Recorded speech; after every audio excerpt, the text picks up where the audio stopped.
What's up, Creamers? Creamer. As far as I can legally prove, I'm Sammy Daddy. Crazy. Crazy for feeling so lonely. I'm crazy.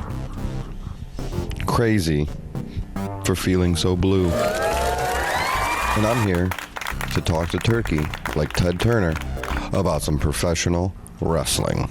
Why do we want to blow ourselves up? I mean, I know some people might want to, but I don't think the majority do. God help us if we do, then let's go ahead and do it. Let's go ahead and do it. Let's go ahead and do it. Let's go ahead and do it. Let's go ahead and do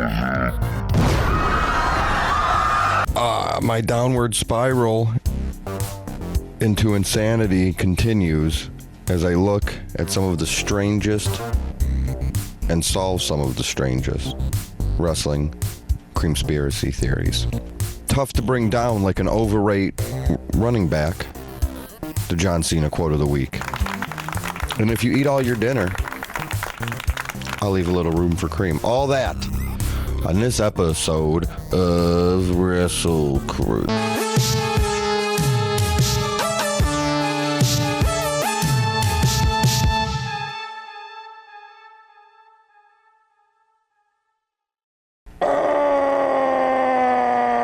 Creamers. Good news, bad news. Good news, me. Bad news. Hot Joe still hasn't made it to Portland, Oregon. But rumor has it he's closing in, and he should be with us next week, which I look forward to as much as you probably do. Because I'm gonna be honest, I'm kind of losing it over here. I'm wearing the same thing as last week. I smell the same as last week. I've been standing in the same spot since last week. It's not going well. Even the wrestling I watched, I only watched Monday Night Raw and one match that I'll talk about later. And that's all I could do because I can't concentrate. My mind is moving a million miles an hour because Hot Joe is not in Portland and he's not here, and you don't cream alone. You have to cross creams. I love it creamy. That's the way it's supposed to be, but it isn't that way, so it's making me go a little, I don't know what words I'm supposed to use, but it's not going well. But yeah, so I didn't have a lot of time to watch a lot of wrestling, so I can't even concentrate on that right now. I'm worried about my buddy, but I was able to get the Hot Joe tracker working again. And I have a slight update. So let me get that pulled up for you.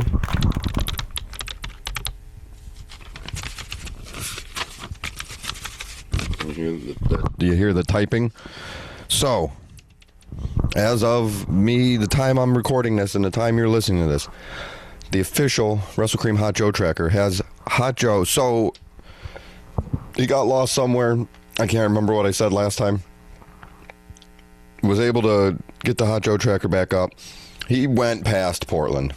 So I think he was south, and just somehow he must have missed his exit and he's got to turn around or something. I don't know. But he is currently, or at least as the last update I got on the Hot Joe tracker is he's in Torrington, Alberta, Canada, at the Gopher Hole Museum. The Gopher Hole Museum, as far as I can tell, is just a small little museum of taxidermied gophers doing normal everyday acts that like people would do, like getting their mail or fishing or things like that. But it's not people doing it, it's taxidermied gophers doing it. So I feel like the term museum is being used a little loosely here, but that's Hot Joe's last known whereabouts. It's closer to Portland than he was like a couple weeks ago, I guess. So hopefully that fixes itself. I don't know. I need it, and I'm just worried about the guy. So I guess if there was a positive to come out of this, whatever my head's going through right now is it's got me thinking different, and I think I solved some long time going conspiracy theories, some that you probably know, some that you might have not even realized were a thing. There's a lot of, with wrestling being the way it is, there's a lot of, what do they say, rumor and innuendo about what really happens and what's really going on, and what are they letting us know that's real and what are they letting us know that isn't real, and blah, blah, blah.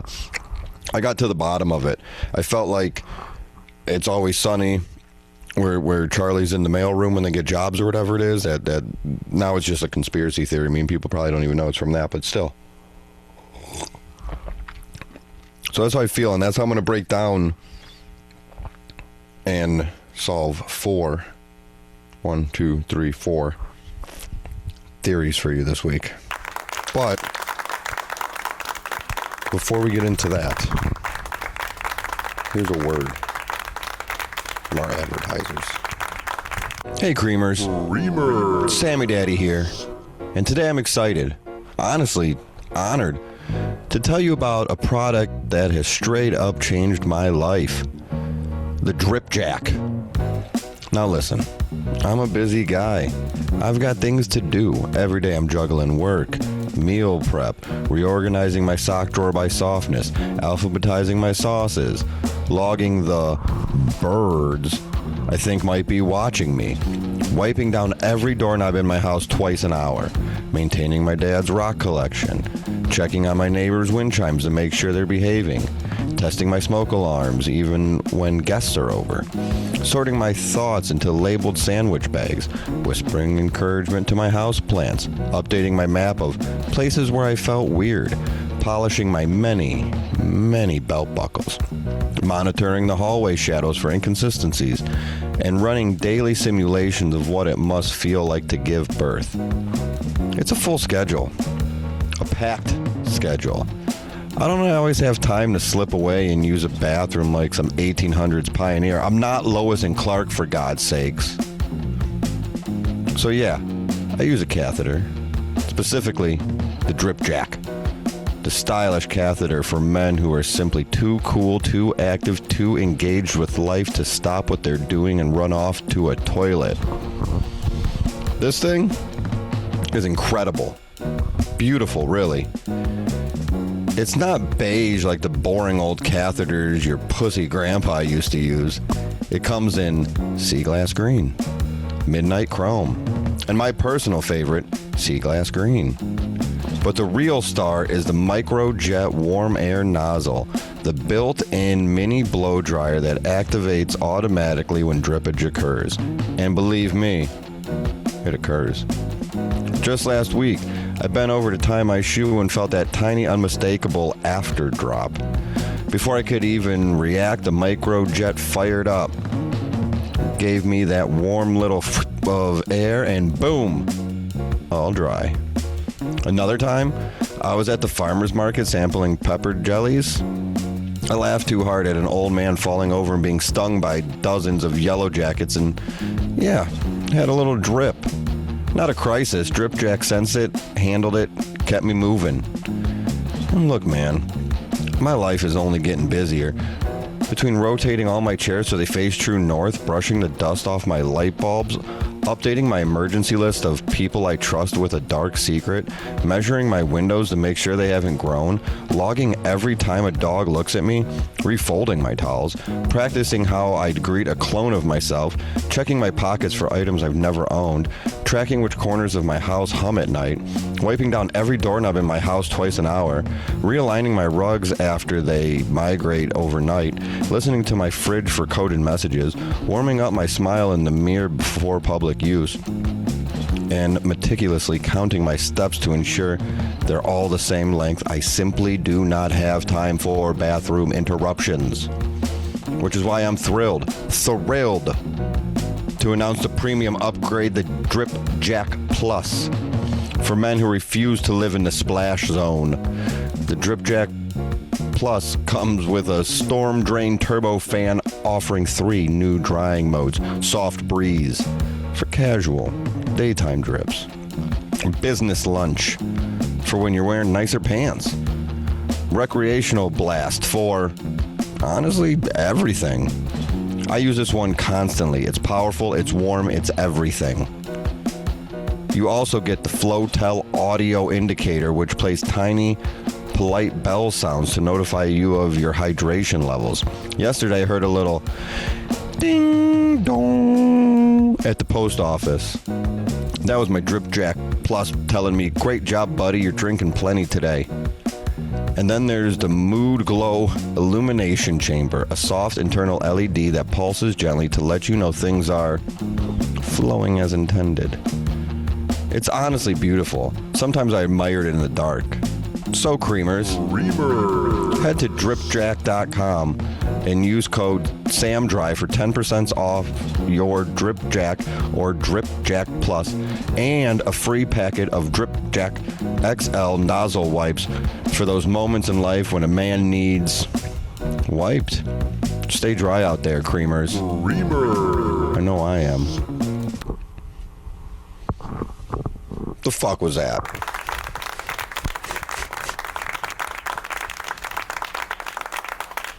Drip Jack Plus. I'm going to be honest, I don't know if you should go to the dripjack.com. Creamers, we're back. Like I said, I'm not doing too well on my own here. The solo Sammy shows are slowly slipping my sanity somewhere south. And it's made my brain work in different ways, and it's made me start thinking about conspiracy theories and what I like to call them Creamspiracies. And obviously I thought of wrestling ones, and I've been able to see them in a different light than I saw them before, and I think I solved most of them, or at least have something that I consider comparable to an answer, and that's really all you need. So there's plenty of these. Please comment your favorite Creamspiracies below, and we can cover them, and I can get you an answer, because I think doing these shows by myself has rewired my brain. It's the Drip Jack or that, and I can see the writing on the wall. I can see things I didn't see before. I can hear things I didn't see before. I can smell things I didn't see before. You know what I'm saying? So let's just, for example, here's one that I could probably put a little more legwork in, but I think the work's been done, and it's Hulk Hogan's black eye from WrestleMania 9. We all know that one. We've all seen it. It's kind of off-putting and not. It's one of those, you kind of look at it, but you don't want to look at it. Car accident, train wreck kind of deals. But yeah, April 4th, 1993, WrestleMania 9. Hulk Hogan had an impromptu match and won the WWF Championship from Yokozuna, but what really had everybody talking was this weird black eye he had. Just gross looking, nasty. I don't know. I didn't like it. Still don't like it. But the reason in front of the camera that was given for that black eye was also on WrestleMania 9, Hulk Hogan and his tag team partner Brutus the Barber Beefcake were facing Money Inc. in a tag team match. And Money Inc. used their money, $1 Million Man and IRS used their money to hire some goons to try to take out Hulk Hogan before the match, and obviously they got a good one in, but they didn't get the job done because Hulk Hogan was there and fought twice, so whatever. Personally, if I was Money Inc., I would have went for Brutus the Barber Beefcake. Feel like it's an easier target, you get to do a 2-on-1, but whatever, that's neither here nor there. This was a long time ago, what do I know? The actual story, well, I'll say it this way. Hulk Hogan's actual story, which as we know, he's known to embellish or just bold-faced lie or just be incorrect about stories and how he remembers things. But according to this, and it's corroborated by Brutus the Barber Beefcake, who was supposed to be there, it was a jet skiing accident. Hulk Hogan was out zooming around with his bros. In my head, it's similar to, isn't it, what is it, Zoolander, where the male models are doing like the gas station, they're playing with the gas and they're spraying it all around, and Wham's playing. So I think it's similar to that situation, because I believe it was Hulk Hogan, somebody, Brutus Barber Beefcake. I think in one story he said Macho Man was there. Something happened. Hogan says he switched to somebody else, whatever. He didn't know what he was doing. The jet ski got away from him. He gets thrown from the jet ski. This happens, that happens. He's got a life jacket on. He can't get under the water to dodge it. Jet ski hits him right in the face, breaks his face. Orbital bone, stitches, things like that. Then he proceeded to explain to the WWF's doctors that it was fake. Part of the storyline. Let him wrestle, brother. So whatever, that's his story.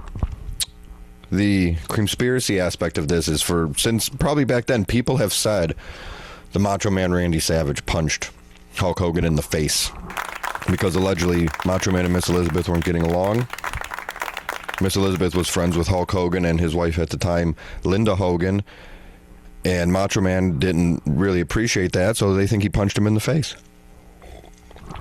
Obviously, I wasn't there. You weren't there. It doesn't seem like anybody was there when this allegedly happened. But there's two people that believe Macho Man. One of them is Scott Steiner, somebody we talk about on this show pretty regularly. And Scott Steiner was a good friend with Macho Man, and he said that's what Macho Man told him happened. And the other person is Bret Hart, who's somebody else we like on this show. And half of our official colors are because of Bret Hart.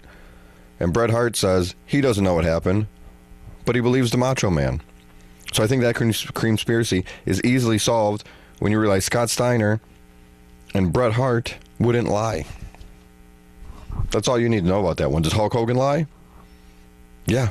There's our good friend Gregory Iron on his podcast, Iron on Wrestling, has a regular segment of the Hulk Hogan lie of the week, where he will play a clip of Hulk Hogan or read a quote from Hulk Hogan and then explain why it is such a lie. It doesn't even make sense. And it's such a good segment, a lot of other places have stole it. But if he lies so much, Bret Hart is just grumpy. I mean, he might be, I don't know, because he's talking about Shawn Michaels and Vince McMahon being lovers, and Ultimate Warrior, I think, and Vince McMahon being lovers, and yeah, so, but maybe we cover that another time. But this is solved. Hulk Hogan's black eye is from Macho Man punching in the face because Scott Steiner and Bret Hart said they believe the Macho Man. Easy. See? Get it? But here, I got another one for you. This is one that you've probably never even heard of. We're all familiar with the Royal Rumble. Probably the most anticipated match every year. The excitement, the surprise, the prize of getting the main event WrestleMania for a title. Who doesn't love it? I'll tell you who doesn't love it, and I'll tell you why, but I'll explain how I got to that before I tell you the person, because I need you to keep listening so I can tell you the person later. Do you know the average length of the men's Royal Rumble is 56 minutes? I do. I did the math. It's around 56 minutes. Do you know that the 1995 Royal Rumble was 38 minutes and 41 seconds? It's the second shortest Royal Rumble ever, with the exception of the original. Pretty strange, huh? Most men's Royal Rumbles, and most of the women's as well, but we're only counting the men's in this time. Most of the men's Royal Rumble are 50 minutes or more. 50 minutes to 70, 80 minutes is your longest, but nothing less than 50 minutes besides the 1995 Royal Rumble. Why is that? I'll tell you why. The 1995 Royal Rumble had a little more on the line. Something different, something that's never been on the line in a Royal Rumble before, and that something on the line was Pamela Anderson. Pamela Anderson booked that Royal Rumble to be short because she didn't want to be out there. Can you believe that? Pammy Andy. She wanted to hang out with Shawn Michaels. She ended up hanging out with Diesel. Everything's crazy. But that was the shortest Royal Rumble, and the reason it's so much shorter than the rest is because of Pamela Anderson. I don't know what that means, but I know that it's true and it's a fact, and I did the math. And the last thing had Scott Steiner. This has math. Do that math. Steiner math. Cream math. Cream vision. Cream division. Cream multiplication. The sum of all creams. I don't know what I'm talking about. And I don't know what that last one really means, but for some reason, Pamela Anderson was the reason that 1995 Royal Rumble was so short. But I have more for you. And I know you've heard about this one. Goldberg You ever hear about Bill Goldberg? We were talking about Bret Hart before. Now we're talking about Bill Goldberg. Do you see? Do I need to put a board up to connect these lines for you? I hope not. Bill Goldberg, the biggest thing about his career is that he was 173-0 before suffering a defeat in WCW. But what if I had two truths? Two truths and a lie. The lie is that he was 173-0. Technically, about 2.5 months before he made his TV debut, he lost. He lost a match to Chad Fortune. Bet you didn't know that, because I didn't know that or remember if I heard it, but I feel like that would be a thing that was out there, but I didn't know, but I fucking found it out now for you. So technically, if you're counting dark matches, his streak was 2-0. Not so impressive, is it? But that's fine. I'll play your game, WCWC. He didn't really wrestle until he showed up and beat up Hugh Morris that one time or whatever. Fine. Well, guess what? Everybody says that number was inflated. So you got to look at stuff the opposite way, and then flip it back, and then reverse it, and then it's the right way, I think. Or is that backwards still? It's like if you make 3 lefts. Anyway, Goldberg, from his debut to the day before his streak ended, to Kevin Nash at that pay-per-view when Scott Hall did the thing. You know what I'm talking about? Between Goldberg's debut and his streak ending, there was 411 WCW events. I find it hard to believe that Bill Goldberg only wrestled at 173 of those. Okay? I know people are going to say, oh, no, the number they just added, he would get like 5 in a week. Guess what? He worked up multiple matches at things. I remember that night he beat Hulk Hogan for the belt in Atlanta, Georgia. I think was it the first match of the night? Probably not. It was probably top of the hour, but I don't remember. He fought Scott Hall and Hulk Hogan that night. That's 2 there. You don't think he did that more than once against these other jabronis? I'm sure he did.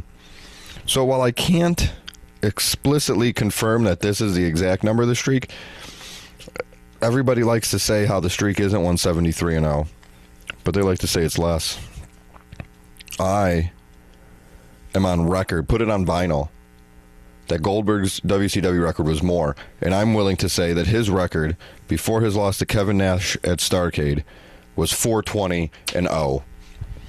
Bill Goldberg doesn't like Matt Riddle, and Matt Riddle was kind of like your knockoff RVD with the bro stuff, and then Goldberg was 420-0. It's long-term storytelling, or it's Creamspiracies. I don't know. You decide and tell me in the comments if I'm on to something or if I need to get on something.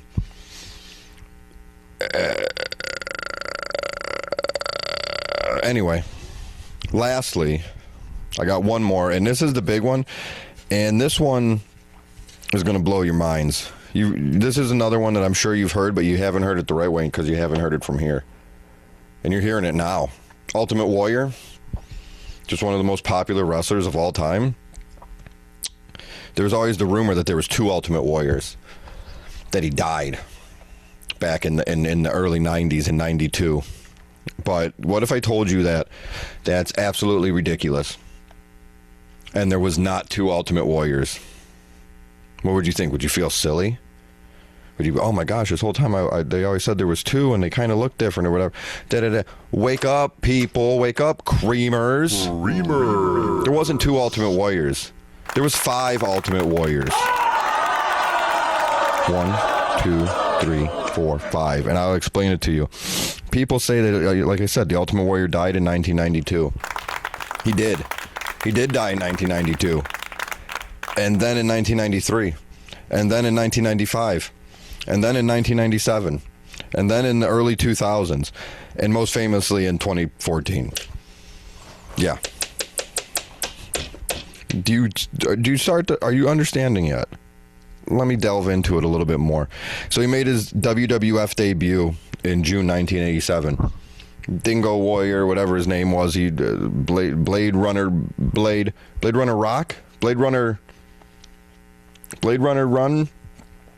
Running, Blade Runner Warrior, Blade Warrior Runner. I don't remember. You know what I'm saying now.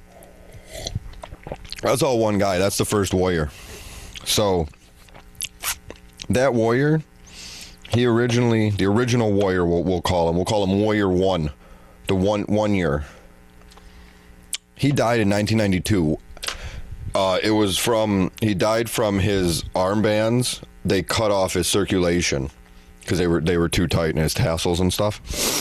So that'll so be careful. You don't want your armbands to be too tight, or any bands. Just don't want your stuff to be too tight, because then you'll die, and that's bad. So that's how he died. Original warrior, dead, 92, age of whatever he was in 1992. So the warrior that came back in 1992, because I believe Warrior left WWF at the end of 91 and came back in 92. The one that came back in 92, Warrior 2, we'll call him. Warrior 2 that came back in 1992, it was just a rushed clone. And that's why he was only there for less than a year. It just didn't work. The technology wasn't there, and it was rushed. So he was like weird, melty goo thing. It was like it was good at first, but that's why he looked different, and that's where this rumor originally started, is like the clone didn't look right. So people thought this is a different warrior, and they were right. So technically, I guess those people were right. They just don't know. They didn't keep digging. They were digging, and they found a little bit of gold, and they went, that's good. I'm going to go home. I got some gold. They could have kept digging and got more gold. Because that's what you're getting here. I feel like it. Maybe.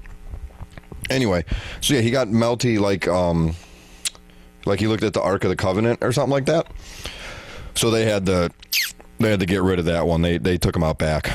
But that's why he was there for less than a year. So then, you might remember, Warrior returns in 96. 4 years later, the technology has improved. They've been working on this. It's a more refined clone. It's better. It can last longer. Everything's supposed to be fine, right? Everything's good now. We're on Warrior. We'll call this one Warrior 3. This Warrior is good. This is cool. Everybody's happy. Nope. Wrong. This one only lasted about 3 months. And the reason it only lasted 3 months is, so he comes back in 96. June 25th, 1996 is this Warrior's last appearance. You know what happened 10 days later? Dolly, the sheep, the first cloned animal in the world, is made. And how did they do that? They took that warrior, they had to break him down chemically through a process and use that to help clone this sheep. Because it was important that they clone this sheep. It was probably like Illuminati stuff, maybe? I'm not really sure. But yeah, warrior was sacrificed pretty much to make sure that we can make Dolly the sheep. The cloned sheep. The cloned sheep. The cloned sheep. Was Dolly the real name of the sheep? Like the first sheep? Or is Dolly the name of just the cloned sheep? And what sheep was it cloned from? Or was it cloned from multiple sheep? See, I didn't look into that part. But yeah, so the Ultimate Warrior, Warrior 3 was destroyed to make Dolly the sheep. If you don't know about it, look it up. They cloned a sheep, I guess. I don't even know. Maybe they just had another sheep and they just said, we cloned this one. Anybody think of that? I did, right now. Warrior 4. This is the one that showed up in WCW for a minute. So, 1998, the Warrior shows up. This was a Ted Turner-backed reproduction. This was made possible because they, unlike a good huntsman, the people that sacrificed the warrior to make Dolly the sheep didn't use all the pieces. Ted Turner was able to pull some strings, get his hands on some Warrior 3 clone pieces to make Warrior 4, but he didn't know that it was a clone. Ted Turner thought it was the original Warrior, and everybody knows that you can't clone a clone, so that's why everything just went to shit there. He thought he was cloning a legitimate, real... He thought he was cloning Warrior 1, which would have been fine, but he was cloning the clone of a clone, pretty much. So, like, that's not good. That's not going to work. Like, everybody knows that. And it was just little weird pieces of them. So, yeah, that's never going to work. So, that's why that went to shit. So, they just took him out back and shot him. And then, for Warrior 5... that was actually the original Ultimate Warrior. So that's Warrior 1. So the Warrior 5 is also Warrior 1. They brought Warrior 1 back to life so that they could put him into the WWE Hall of Fame. And they were able to just juice him enough to get him for like that weekend or whatever, because like he was there and then he was at Raw and then he died again the next. So that was the original Warrior. So technically there's been 4 Warriors, I guess, but I thought 5, but 5 because like the one got brought back, so it's kind of confusing, but it makes sense if you think about it. So original Warrior died in 1992 because his armband's cut off his circulation. Warrior 2 was a clone that was rushed, so it just like fell apart. Warrior 3 was a better clone, but they had to destroy it so they could make Dolly the sheep clone. Warrior 4 was made by Ted Turner, but it was a clone of a clone, and that just doesn't work. And then Warrior 5 was the original Warrior brought back to life, but all the juice that they juiced him with just made his heart give out in a parking lot in Arizona, I think. So yeah. So I hope that clears it up for you, that there was not 2 Warriors. There was 4 to 5, depending how you look at it. And also, Goldberg's streak was 420-0. Pamela Anderson is the reason that the 1995 Royal Rumble was so short. And the Macho Man Randy Savage punched Hulk Hogan in the face. That's my headspace. So I hope that gave you a little glimpse into what I've been dealing with, Creamers. But what's your favorite Creamspiracies in wrestling? Tell us. Comment. Email us. hotjoe@WrestleCream.com. sammydaddy@WrestleCream.com. That's the email. Russell.cream on Instagram. Is that sammydaddy on Instagram? Comment. DM us. Whatever. Let us know. We can cover them. We can talk about it. We can solve these mysteries. Creamspiracies, conspiracies, whatever. But now I think it's a melancholy John Cena quote of the week.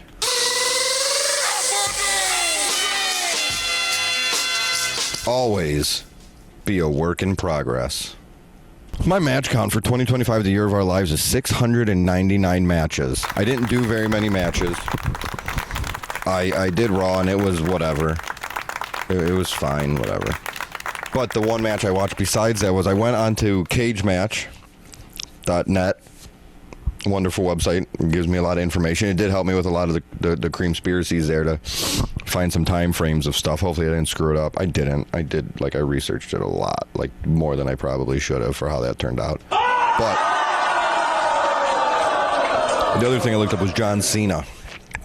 And I was curious what his highest rated match on Cage Match was, and you could probably guess what it was. It was, I probably should have wrote down what it was rated, but it was very high 9s, very close to a 10, which I was surprised that it was that high, that he had any matches that high, but I understand. I'll tell you right now, his lowest rated match, he has a lot of matches that aren't rated. Lowest rated match was him versus Michael Cole from a Monday Night Raw. Stay tuned for that. That might be something we talk about soon.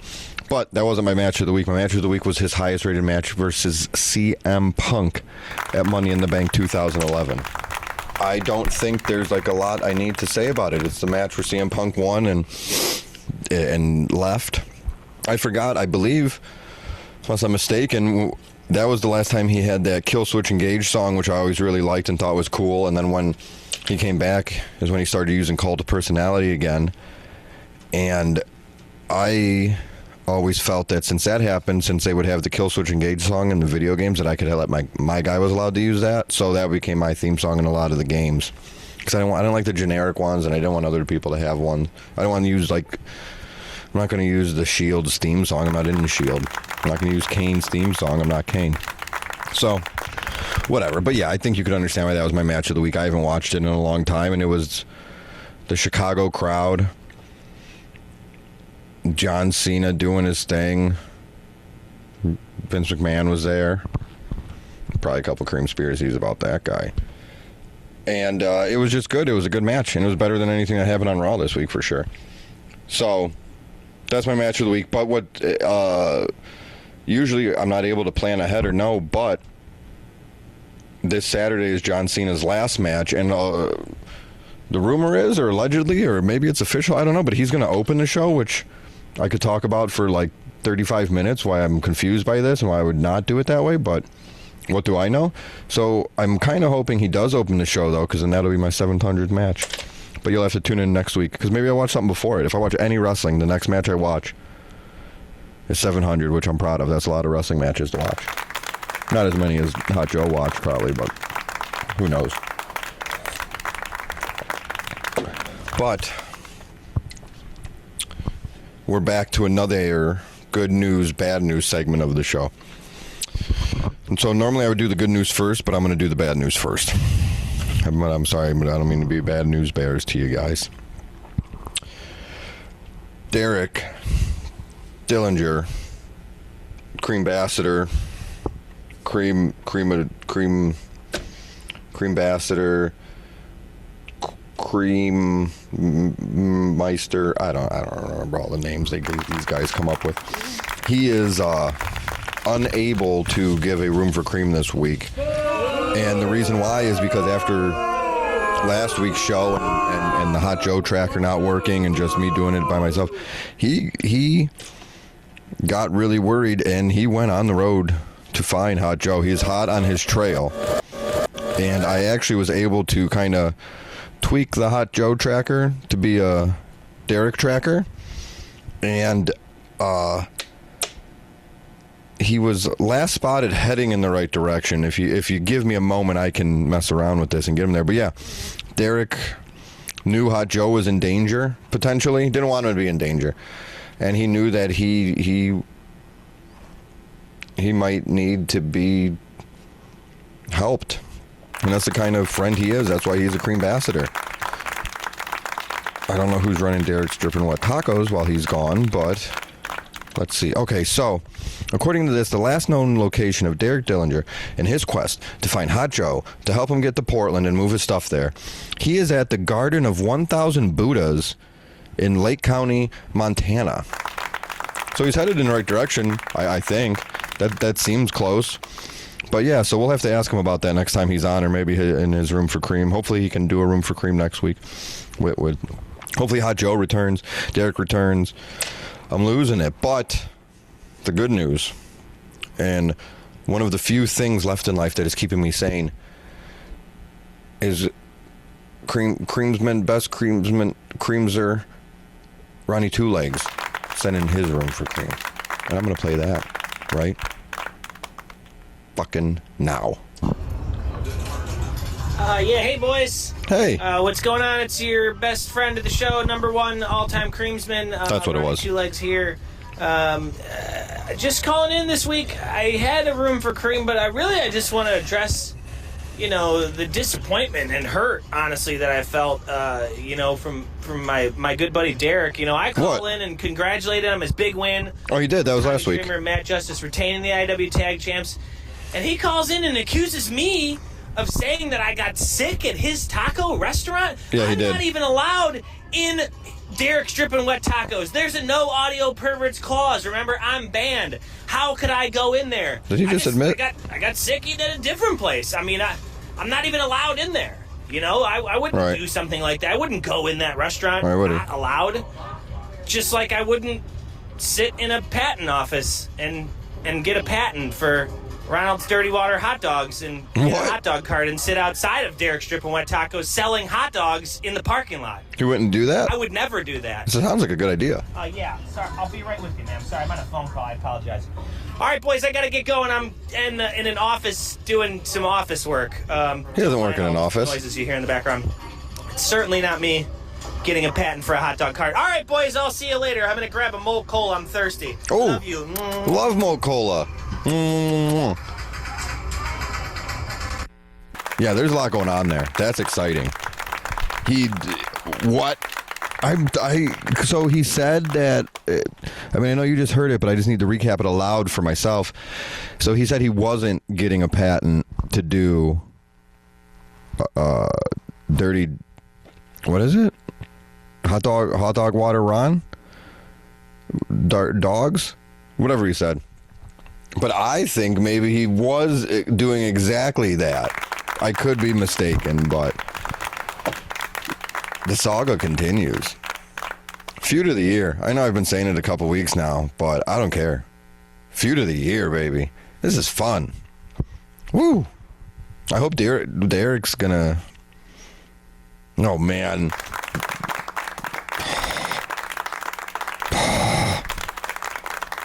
It's probably not the best noise to make for a podcast, but it happened because it was a natural noise.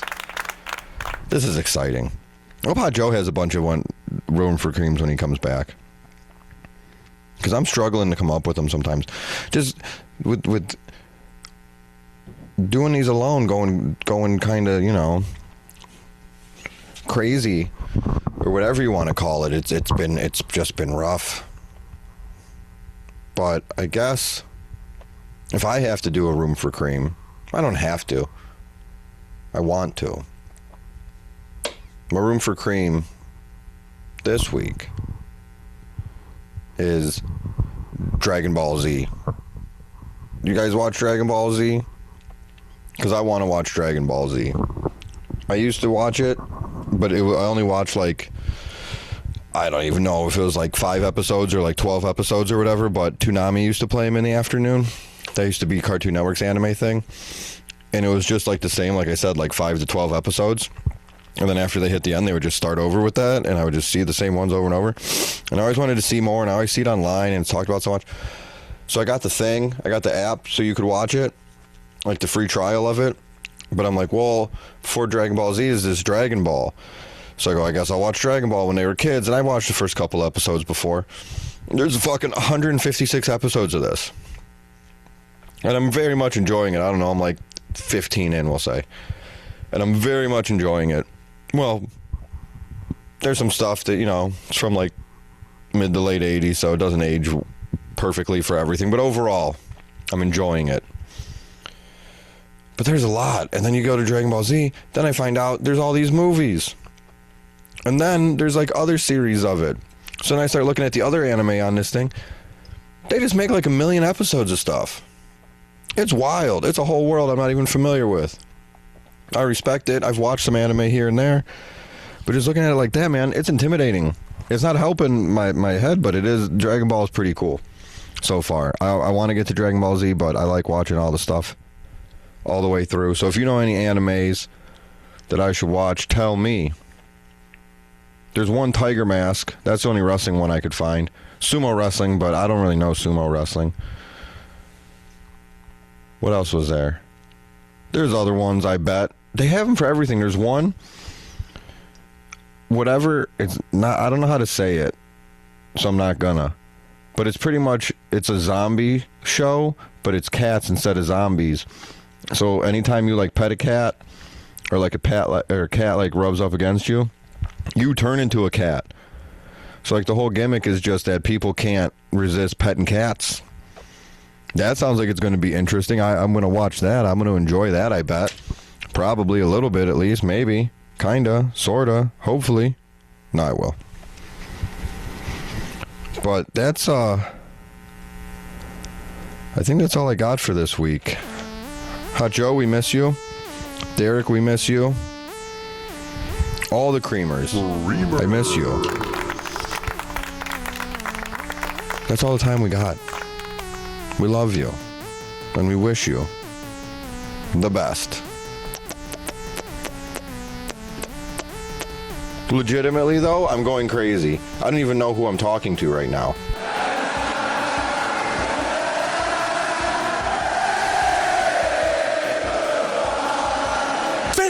You guys, you like to say that you're bigger than us, you're stronger than us, you're faster than us. Quite frankly, you're better than wrestlers than us. Boys, you are absolutely right. But you see, it's been that way our entire careers. Every time we step into the ring, we're the underdog, boys. Oh, we're Joe. But somehow, we made it right here to tonight. Johnny Gargano, Chuck Taylor. Gargano! We've wrestled more times than I care to count at this point. You know, we've accumulated wins. You've dealt us losses. No, but there's a saying that goes, at the end of the night, Act 1 and Act 2 don't matter. That's right. The only thing that matters is Act 3. And tonight just happens to be Act 3. 3 points on the line and 3.0's last step to the promised land. What are you gonna do about it? Ooh, yeah.